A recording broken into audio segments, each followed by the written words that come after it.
महाराष्ट्राच्या राजकारणात गेल्या काही दिवसांत एक गंभीर आणि चर्चेचा विषय ठरलेली घटना म्हणजे एका खासगी विमान अपघाताबाबत निर्माण झालेले प्रश्न आणि शंका. या घटनेनंतर सोशल मीडियावर, राजकीय वर्तुळात आणि सर्वसामान्य नागरिकांमध्ये अनेक प्रश्न उपस्थित झाले. काही नेत्यांनी तर थेट या अपघाताबाबत शंका व्यक्त करत चौकशीची मागणीही केली.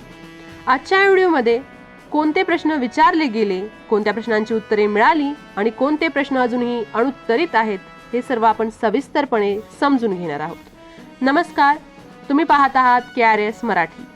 सर्वप्रथम घटनेची पार्श्वभूमी लक्षात घेऊ. 28 जानेवारी रोजी एका खासगी विमानाचा अपघात झाल्याची माहिती समोर आली. या घटनेनंतर DGCA, AIB आणि राज्य यंत्रणांकडून प्राथमिक माहिती देण्यात आली. महाराष्ट्र सरकारने या घटनेच्या चौकशीसाठी CID मार्फत अपघाती मृत्यू अहवालाची चौकशी सुरू केली. यानंतर केंद्र आणि राज्य पातळीवर स्वतंत्र चौकशीची घोषणा देखील करण्यात आली. पण चौकशी सुरू असतानाच अनेक शंका चर्चेत आल्या. सोशल मीडियावर उपस्थित झालेले प्रश्न. राष्ट्रवादी काँग्रेसचे नेते अमोल मिटकरी यांनी सोशल मीडियावर काही प्रश्न उपस्थित केले. यांच्या पोस्टमधील मुख्य प्रश्न असे होते: प्रवाशांची संख्या नेमकी किती? सुरुवातीला DGCA कडून दिलेल्या माहितीनुसार विमानात 6 जण होते असे सांगण्यात आले. मात्र नंतर पॅसेंजर मॅनिफेस्ट समोर आला, ज्यामध्ये केवळ 5 जणांची नावे नमूद होती.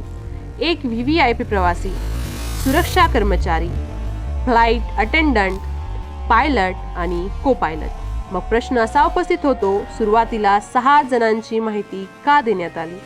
माहिती देण्यात चूक झाली का? कागदपत्रे न जळण्याबाबत शंका.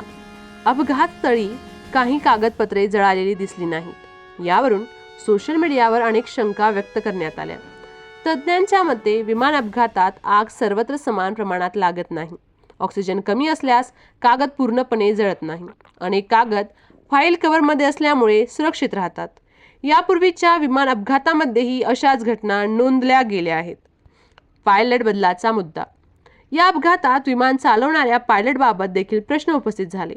उड्डाणाआधी पायलट बदलण्यात आला का? बदल झाला असेल तर कारण काय? इतक्या संवेदनशील उड्डाणासाठी प्रक्रिया पाळली गेली का? या प्रश्नांची अधिकृत उत्तरे अजूनही चौकशीनंतर स्पष्ट होणार आहेत. चौकशी कुठपर्यंत पोहोचली? ब्लॅक बॉक्स तपासणी. DGCA आणि AIB चौकशी, CID तपास या सर्व तपासानंतरच संपूर्ण सत्य समोर येईल. निष्कर्ष. आज या घटनेभोवती अनेक प्रश्न आहेत. काहींची उत्तरे मिळाली आहेत, काही अजून बाकी आहेत. सत्य काय आहे?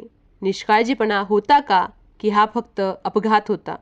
याची उत्तरे येणाऱ्या तपास अहवालानंतरच मिळतील. तोपर्यंत प्रश्न विचारणे चुकीचे नाही, पण तथ्यांची खात्री करणं अधिक महत्त्वाचं आहे. धन्यवाद. जय महाराष्ट्र.